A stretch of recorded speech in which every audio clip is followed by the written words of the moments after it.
Bienvenidos a Economía. Según el último informe de perspectivas económicas de la Organización para la Cooperación y el Desarrollo Económicos, aunque la inflación disminuye en todo el mundo, el crecimiento se ralentiza. Europa va a la zaga en comparación con otros grandes mercados. Un 0,9% frente al 1,5% de Estados Unidos y el 2,5% de México. La OCDE señala que el ritmo de crecimiento es desigual y que los mercados emergentes tienen mejores perspectivas que las grandes economías. El crecimiento en el año 2023 superó todas las expectativas, pero las últimas previsiones económicas de la OCDE para el año próximo son menos optimistas. El organismo, cuyos miembros son en su mayoría países desarrollados, señala que si bien la inflación está remitiendo, otros problemas persisten. Aunque la inflación está disminuyendo, el problema todavía persiste. Esta subida de precios ha provocado el encarecimiento durante todo este último año de productos básicos como el azúcar, la leche y los huevos. Por eso seguimos preocupados por la inflación, porque de continuar sería necesario endurecer las medidas de ajuste y esto reduciría aún más el crecimiento. Según la OCDE, el ritmo de crecimiento es irregular y en general los mercados emergentes obtienen mejores resultados que las economías avanzadas. Europa se está quedando atrás. En 2024 se espera que la economía de la zona euro crezca solamente un 0,9% frente al 1,5% de Estados Unidos y el 2,5% de México. Hemos visto unas tasas de inflación muy elevadas. La renta real disponible de los trabajadores ha bajado. Los sindicatos en todo el mundo intentan compensar la pérdida de poder adquisitivo y esto implica unos acuerdos salariales más elevados, lo que significa que es probable que la inflación no se estabilice en torno al 2%, que es el objetivo de los bancos centrales, sino en un punto porcentual bastante más alto. Estas circunstancias podrían obligar a los bancos centrales a mantener unos tipos de interés elevados, lo que frenaría aún más el crecimiento. 2025 podría haber un repunte, pero eso dependerá probablemente de riesgos geopolíticos como el proteccionismo o las guerras en Ucrania y Oriente Medio.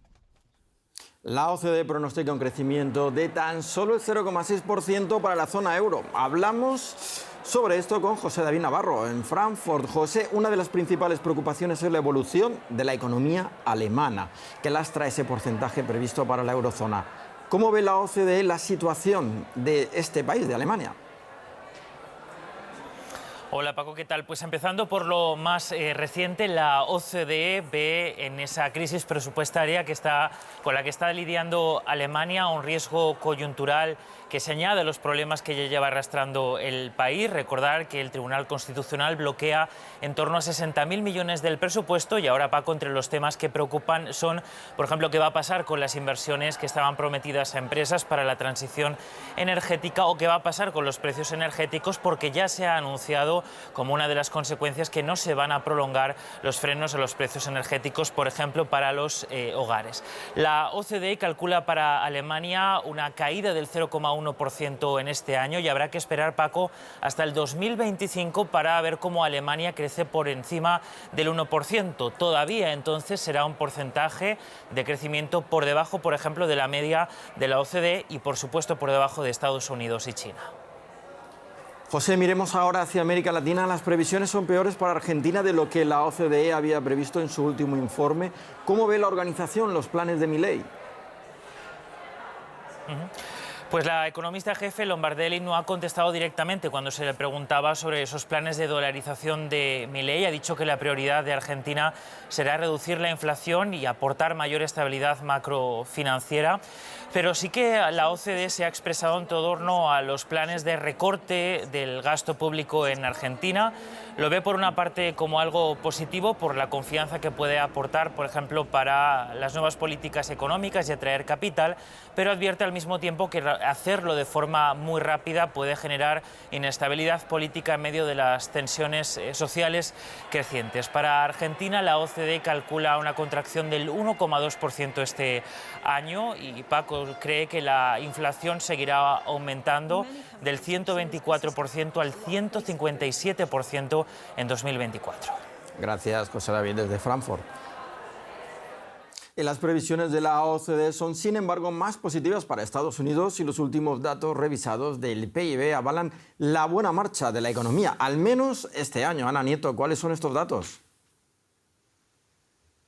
Pues la OCDE espera que se cierre el año con un crecimiento del 2,4% y puede que sea una previsión conservadora. Hoy se han conocido las cifras revisadas del tercer trimestre y el avance de la economía ha sido mejor, ha estado por encima del 4,9% estimado inicialmente. Con más datos en la mano, en la economía entre julio y septiembre revela que se ha crecido en torno al 5,2%, el ritmo anual ha sido del 5,2%. Esto ha sido posible por una mayor inversión de las empresas y también por un mayor gasto del inicialmente tabulado de parte del gobierno. Lo que también están viendo estas cifras revisadas es que el consumo no ha estado tan fuerte, el consumo privado no ha estado tan fuerte como se veía inicialmente por parte de los estadounidenses, y también se ha visto que hay una menor presión en la inflación. Las empresas están de mes enhorabuena y se han superado el bache de los beneficios, crecen sus beneficios un 4,3%. Y para el año que viene la OCDE apunta a una desaceleración suave. ¿Qué grandes cambios se prevén, Ana? Sí, es la previsión de la desaceleración suave que también tiene la Reserva Federal para 2024. La OCDE espera un crecimiento del 1,5% para el año que viene, en línea prevista también con lo que decía el Fondo Monetario Internacional recientemente, y del 1,7% en 2025. Se espera un menor consumo privado y también menos inversión como respuesta a las condiciones financieras más duras que traen la subida de las tasas de interés. Y es cierto que las tasas de interés han estado altas durante muchos meses, pero normalmente tardan bastante tiempo en surtir el efecto que se desea. De hecho, la Reserva Federal dice que todavía no se ha visto el efecto de las tasas de interés en la economía. Como respuesta a la menor demanda, también el mercado laboral estará más débil, subirá el desempleo y también vencerá un poco la inflación. Se espera que las tasas de interés empiecen a bajar a partir de la segunda mitad del año que viene. Muchas gracias, Ana, desde Nueva York. Nos vamos a Argentina, aunque su nombre ya era un secreto a voces desde hace días. Este miércoles el presidente electo Javier Milei confirmó a Luis Caputo como ministro de Economía. Caputo, de 58 años, fue exministro de Finanzas y expresidente del Banco Central durante el gobierno de Mauricio Macri entre 2015 y 2019. Las letras de liquidez, las llamadas LELIC, títulos de deuda a corto plazo emitidas por el Banco Central, son una obsesión de Milei, ya que el cumplimiento de estas obligaciones provoca una gran emisión monetaria para un país sin acceso a crédito, lo que en buena medida empuja la inflación, que alcanza ya el 143% anual. El presidente galo Emmanuel Macron comunicó a su homólogo venezolano Nicolás Maduro que la Unión Europea debería levantar gradualmente las sanciones impuestas al país. Macron añadió que para ello Caracas deberá cumplir con los compromisos que se firmaron el 17 de octubre con la opositora Plataforma Unitaria Democrática de cara a las elecciones presidenciales de 2024. La administración del presidente estadounidense Joe Biden ya alivió algunas sanciones, especialmente en el sector petrolero, de gas y de oro. Y el primer avión de pasajeros propulsado por aceite de cocina y derivados de grasa animal realizó exitosamente su primer vuelo transatlántico de Londres a Nueva York. La compañía Virgin Atlantic elogia el vuelo como un gran avance en las tecnologías verdes. Pero analistas advierten que alejar la aviación de los combustibles fósiles sigue siendo todo un desafío debido al alto costo y los pequeños volúmenes de los combustibles sostenibles disponibles en el mercado. Este Boeing 787 recibe combustible antes de despegar del aeropuerto de Heathrow en Londres. Este vuelo de Virgin Atlantic es el primero de larga distancia propulsado únicamente por el llamado combustible de aviación sostenible elaborado a partir de residuos. Con el vuelo 100 mostramos que hoy en día se puede utilizar combustible de aviación 100% sostenible en los motores, estructuras de aviones e infraestructura de combustible existentes. Pero el desafío es obtener suficiente volumen para poder volar con combustible de aviación más sostenible cada día.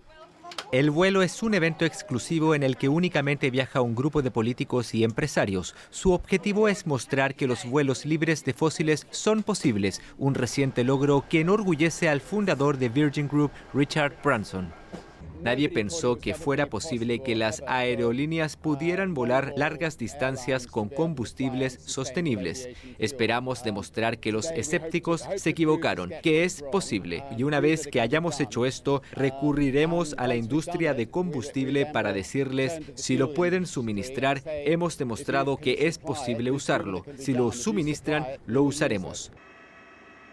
Branson reconoce que pasará algún tiempo antes de que haya suficiente combustible para la industria de aviación.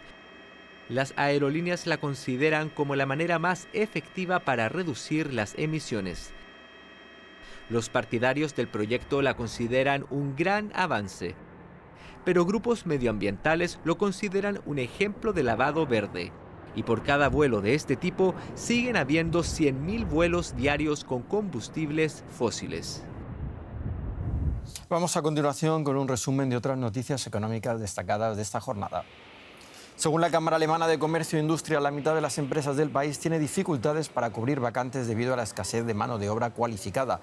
Un contexto que le pasa factura no solo a la mayor economía de la eurozona, sino también a otros países industrializados.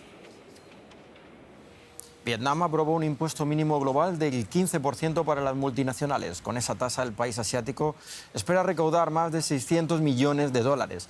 La medida impondrá a más de 100 grandes inversores extranjeros, incluidos los gigantes de la electrónica Samsung, LG o Panasonic, una mayor carga fiscal.